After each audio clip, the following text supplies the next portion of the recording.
Rattlesnake Roundup. Marco and Spencer had been friends for the better part of 20 years, but had never been to the Sweetwater Rattlesnake Roundup. Living in Texas, they had heard about the annual event, but never ventured to Sweetwater in the early spring to attend. For most people, the thought of being surrounded by 10% of all the rattlesnakes in Texas in any given year was a complete turnoff and wouldn't be caught dead within 100 miles of the place when the Roundup was in town. The Roundup wasn't on Marco's or Spencer's bucket list per se, but just on their curiosity list. Both took off work to go for the weekend, and probably would never go back. One and done. They got through the first 2 days without being creeped out, so that was good. Like tens of thousands of other festival goers, Spencer and Marco set up the tent and threw their sleeping bags on the hard West Texas ground. Hotels were a premium during the festival, and theirs was a last-minute thought to attend. The guys gathered around the community campfire that second night and heard all the snake stories and legends that regular festival goers told. How many were true was anybody's guess. When Spencer slipped into his bag later that night, he froze. "Marco, did you leave the tent flap open this morning when we left?" Yeah.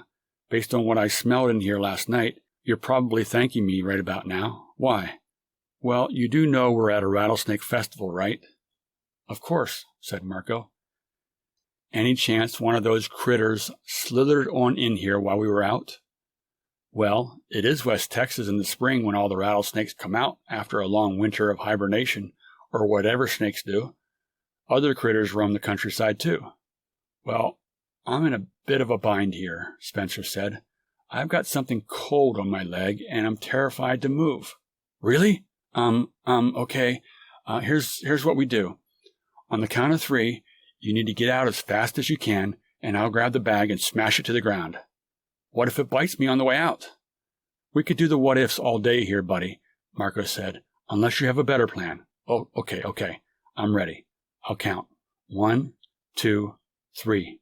Spencer was out of his bag and on his feet in 1 second flat, but stumbled to maintain his balance. He crashed into the wall of the tent, which pulled out 3 of the 5 outside tent pegs from the ground. Marco grabbed the bag at the opening, hoisted it, and smashed it to the ground while Spencer was pulling down the tent around them both. The noise and commotion caused a small crowd from the campfire to gather around their tent.